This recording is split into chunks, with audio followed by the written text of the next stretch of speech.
Okay, so so now we're going to switch gears just a little bit, and if I can ask the panelists to come up on stage, and I say panelists, but it's not really a panel. So for those of you who were here for the last summit, we tried something new, and it went so well, we're doing it again this year. We have asked these 5 folks to come up and give TED Talks, really, although maybe that's a trademark. So we'll just call them Partner Insider Talks. And these folks really do have a challenge. They have 5 minutes. You can have a seat, because this is just relaxed, except for when you get up. They have 5 minutes to tell you one thing that they know to be true, one thing they have done within their organization which has really allowed them to pivot dramatically towards success when it comes to energy efficiency, one thing that they wanted to share with you.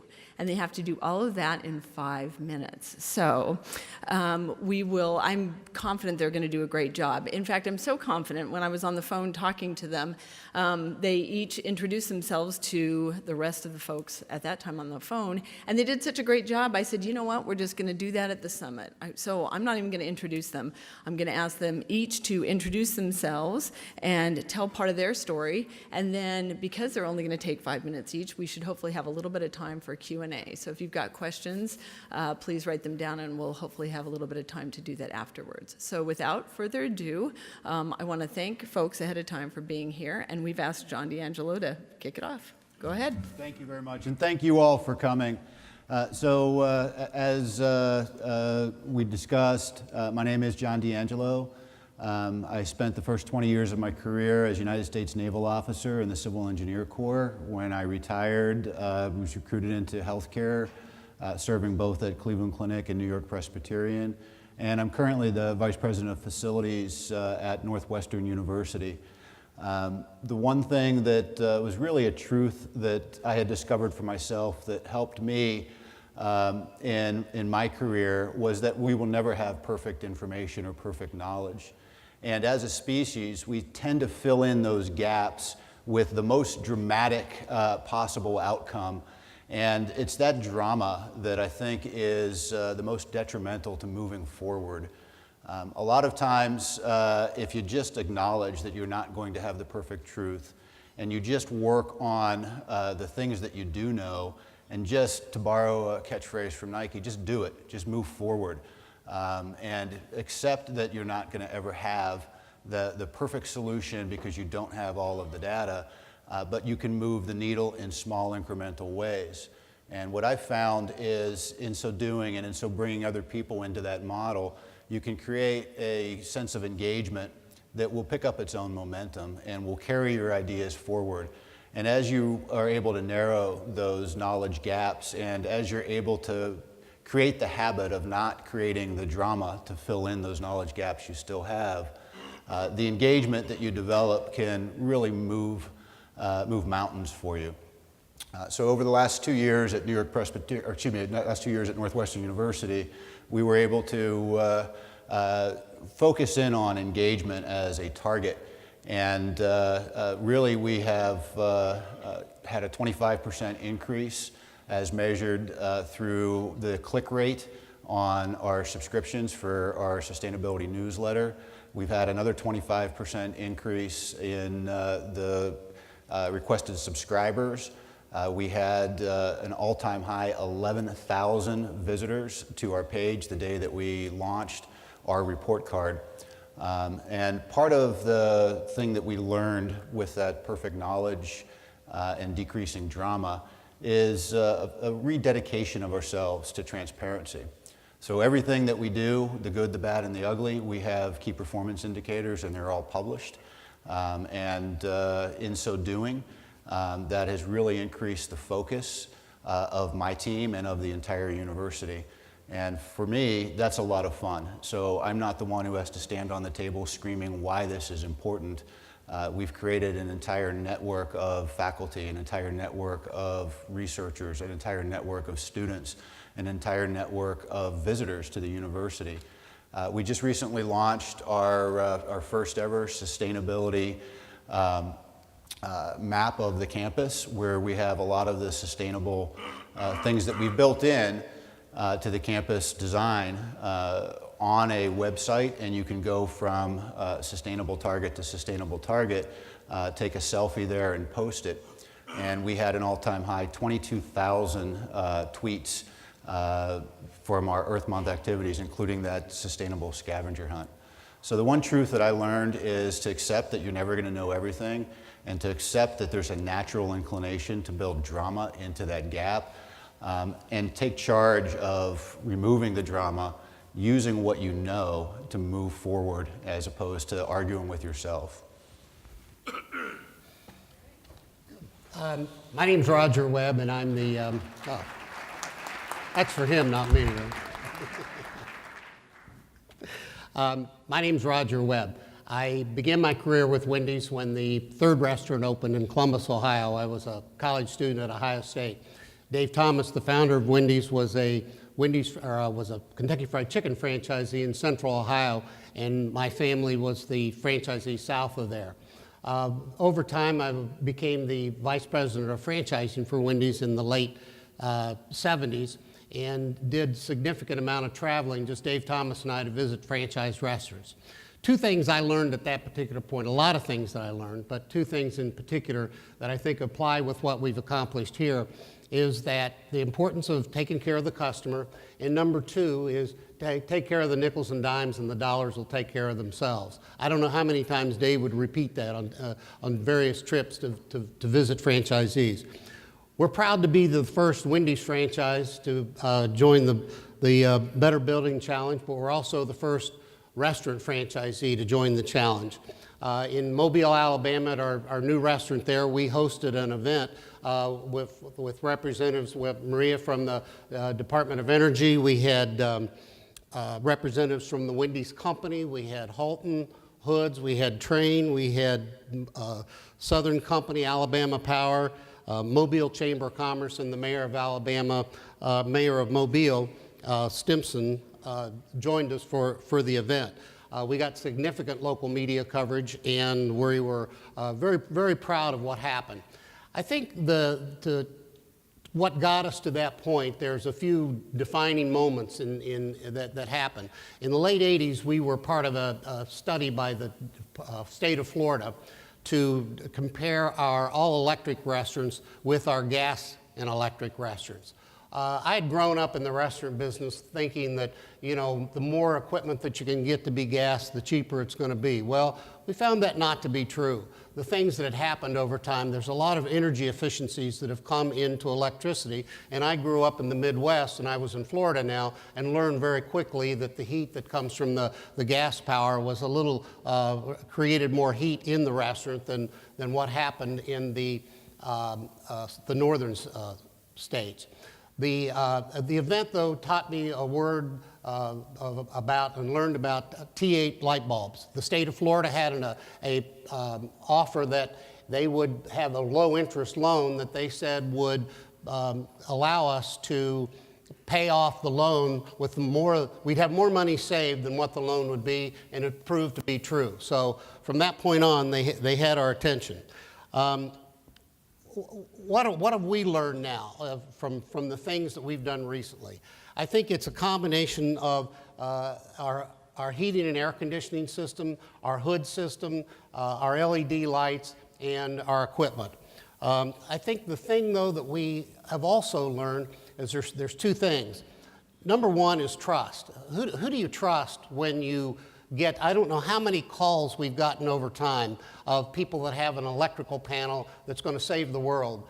2 years later, they're no longer in business. I think we need to do our own research and understanding what really is valid and what's not valid.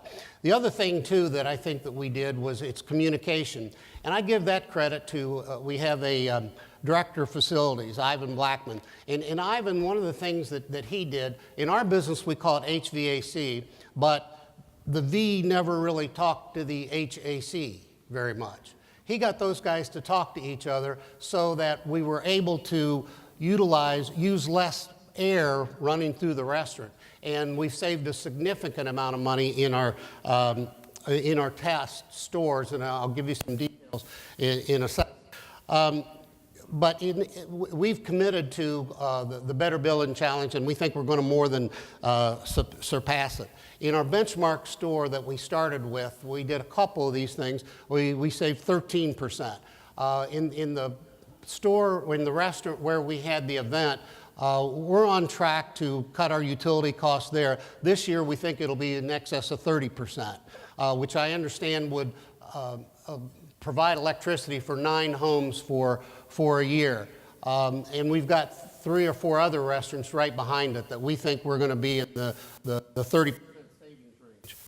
I think the reason for us joining the Better Building Challenge has been excellent for us to not only teach us a bit about how to benchmark what we do. We knew there were some savings, we knew there was some return on investment, but I think that some of the specifics that we learned here were very helpful. So we encourage all other small businesses and franchisees to join the challenge because it's something that we should be doing, and the challenge just makes us better. Thank you.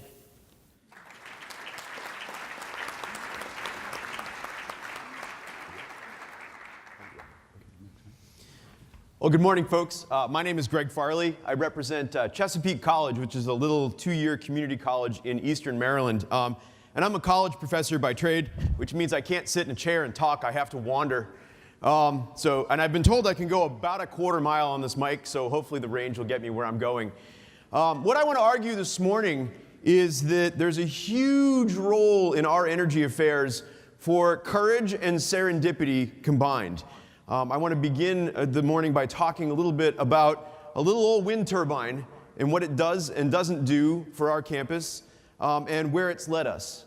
Because that turbine is responsible for holding the door open for opportunity and for helping us build a snowball effect that has really changed the way our campus operates.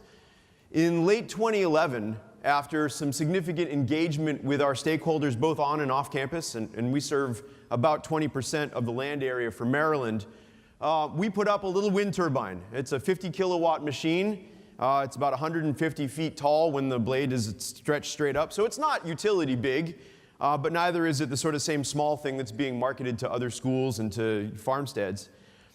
And we understood when we put it up that it was probably going to be very difficult for it to pay itself off. But one of the reasons that we put up that turbine is it put us on the map. It established us as a leader in energy issues. It was more powerful as a symbol than it will ever be as a producer of electric power. Fast forward a couple of years, and as we've engaged with energy efficiency and we're bringing our overall energy costs down, we decided the next step for us was to put in a solar photovoltaic array. Chesapeake College is in a really rural area. We have nothing but land and nothing but space. So we decided to dedicate about 6 acres of our former farmland, and we went through our RFP process, we selected a bidder, and then the utility came back to us and said, no, you don't either. It turns out that the grid in our area is very congested. There's a lot of solar on the grid in rural areas already, and we're up against some engineering constraints that really limited the size of the system we wanted to put in.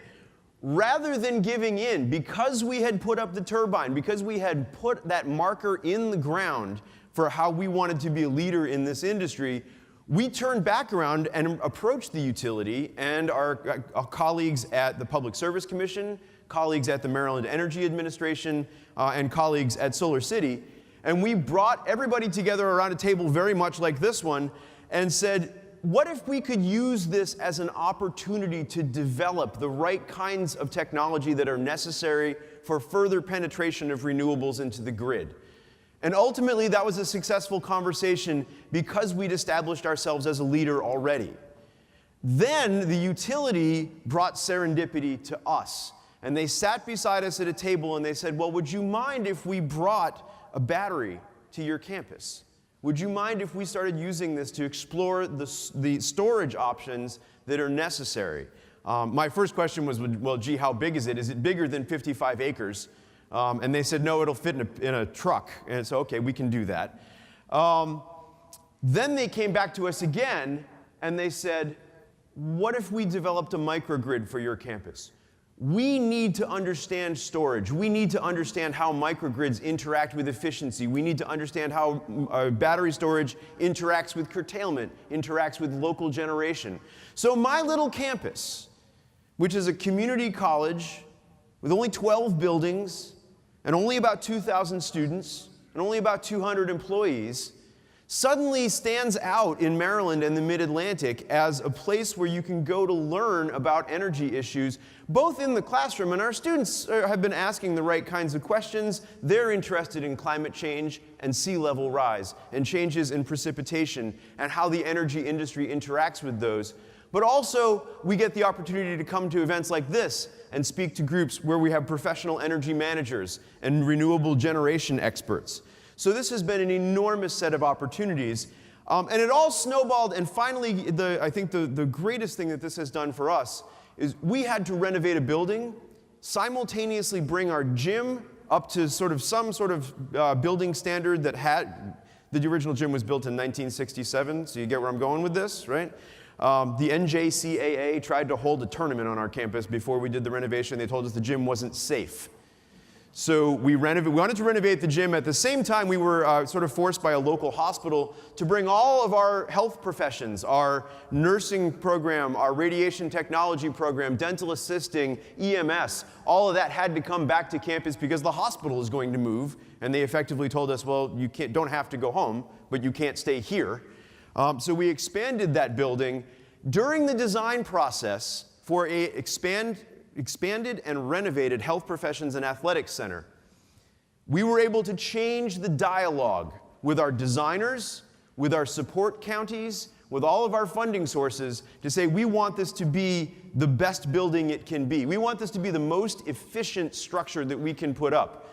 And Maryland forces you to build to the LEED Silver standard. We said we want to go beyond that. We want to build a LEED Platinum building.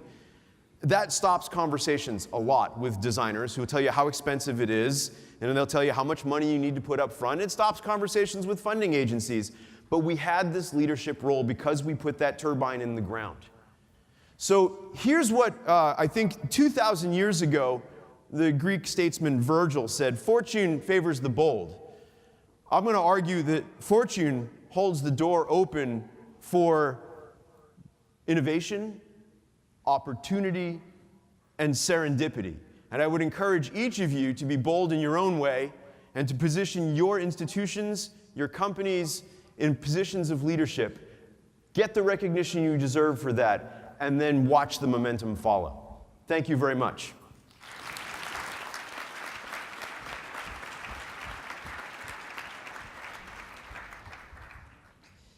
Good morning, everybody. I'm not a college professor, so I'm not going to wander, but I do want to stand. So my name is Dave Reed. I'm the global energy leader for Celanese. I'm a chemical engineer.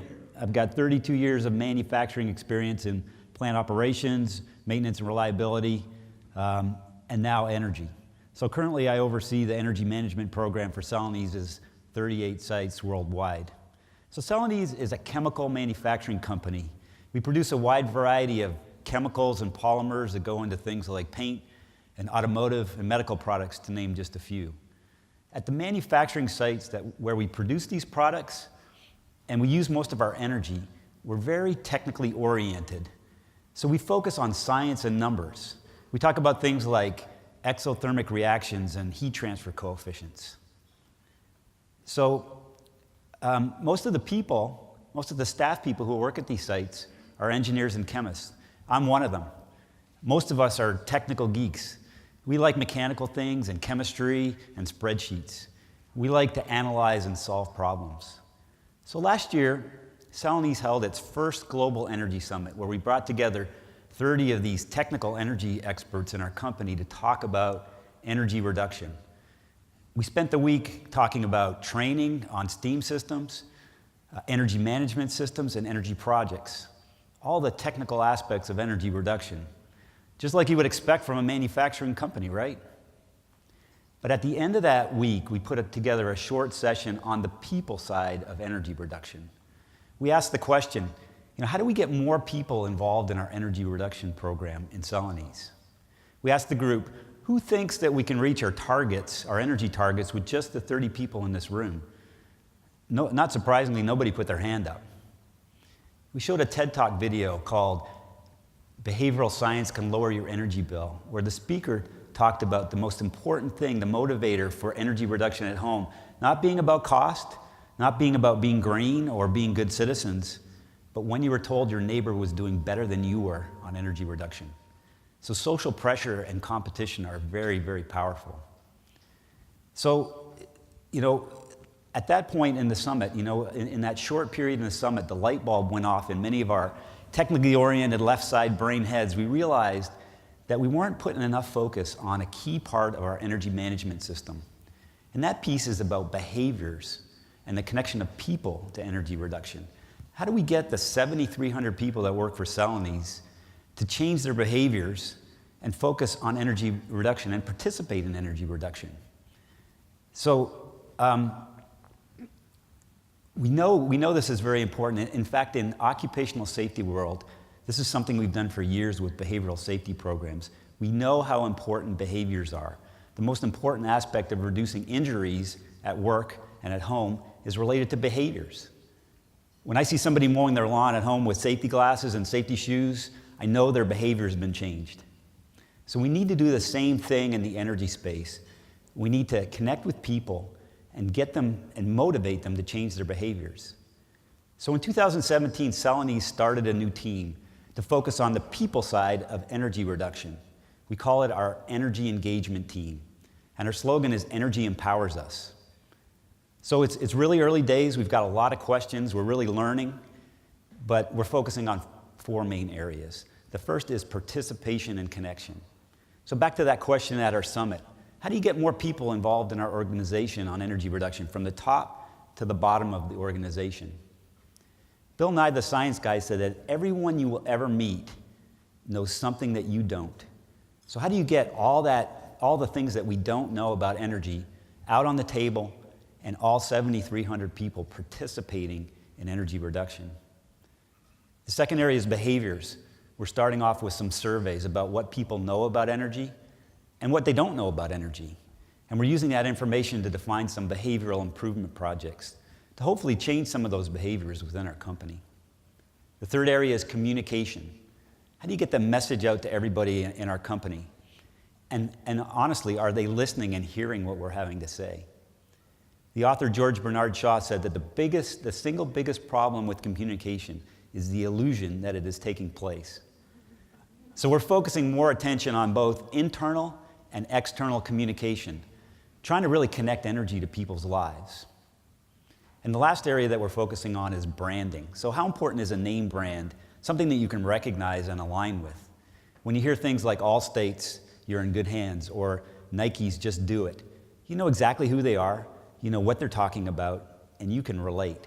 So how do we do that same thing with our energy program within Celanese? To really connect with people, create that name brand, and that common language that people can align with. So for a company like Celanese, the numbers and science of energy reduction, the data, the analytics, the chemistry, the engineering, will always continue to be an important part of our energy program. After all, we're a manufacturing company.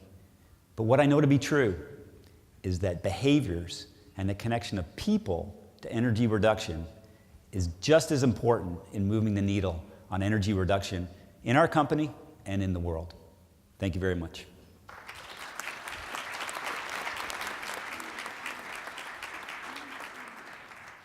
Good morning. Well, as the final speaker, I get to draw a thread through the thread that runs through each of John, Roger, Greg, and Dave's projects and was also a critical part of their success, which they touched on briefly but maybe didn't mention directly, and that's capital. That it takes money to accomplish the great impact that they've achieved, and innovative financing tools can be, in some cases, a roadblock or the critical catalyst to really driving our energy revolution. So my name is Stacy Lawson. I'm the Executive Vice Chairman of Y-Green. And I have a background in engineering and finance. I've spent most of my career as an entrepreneur, originally in software and technology space, and then ultimately in clean energy. In 2012, I took a little kind of bizarre detour in a sense, maybe not for Maria and the government team, but I ran for US Congress. And energy policy and energy efficiency were a core part of my policy platform. Now, unfortunately, the sort of brutal experience of running for elected office did not land me in Washington, and my friends say I dodged a bullet. But what it did do was sort of reinforce my commitment that joining the power of government with the private sector could really help us harness innovation to bring scale capital into energy efficiency. So, by the way, does anyone have a guess as to where the name Y-Green came from? You may not actually be familiar with our company, but Y-Green Energy Fund. Any thoughts or guesses? Y-Green is actually energy spelled backwards. Right? And so the concept was about reversing the energy trend. And our core idea that Y-Green was founded on was the premise that innovative financing solutions actually bringing scale, affordable capital into the space would be a core driver of actually allowing companies like the ones we've heard from here and all of yours to really drive innovation around energy efficiency and energy upgrades. In effect, reversing the energy trend, not only for commercial building owners, but also for homeowners. Y-Green's mission is to make energy upgrades easy and affordable for every property owner, so whether that be a Class A building or a single-family residence. And we do this through a very innovative model called PACE, Property Assessed Clean Energy. It essentially is tax-based financing for energy upgrades, where we partner with local governments, and we have over 350 now cities and counties who are part of our energy program, in order to take their taxing authority and marry it with private capital in a public-private partnership to bring 100% financing that's low cost, off-balance sheet, non-recourse, long-term fixed-rate financing to building owners for building upgrades. Now, as you know, bringing innovative models to market is not always easy, and that's probably one of the lessons that I wanted to share with you today. We heard from the beginning of this, from the 2008, when the first law for PACE was passed in the US and California, we've heard every argument as to why it can't work. Public-private partnerships can't scale, it's too hard to work with government agencies, Wall Street and the financiers won't play along, the model won't work. Really just about every argument for why it can't be done, shouldn't be done, we should do it the old way. That's how we've always done it. And in fact, it's taken really great stick-to-itiveness, a real passion for the mission, and an absolute focus on the impact that we are trying to achieve. And what have the results of this mission been? Well, there's now 32 states with PACE legislation that have passed, over 2,500 cities and counties that have actually adopted PACE programs and are offering them to companies like yours in the marketplace. If you haven't heard about it, take a look. And as of year in 2017, the end of this year, there'll be over $4 billion that has flown into the energy efficiency sector through this innovative public-private partnership. Y-Green alone has done about 850 million of those projects. We have over 2 billion in approved projects and several hundred million in process right now. Of those that have been completed, they represent about 1.6 billion in energy savings for companies like we've heard about here from John, Roger, Greg, and Dave.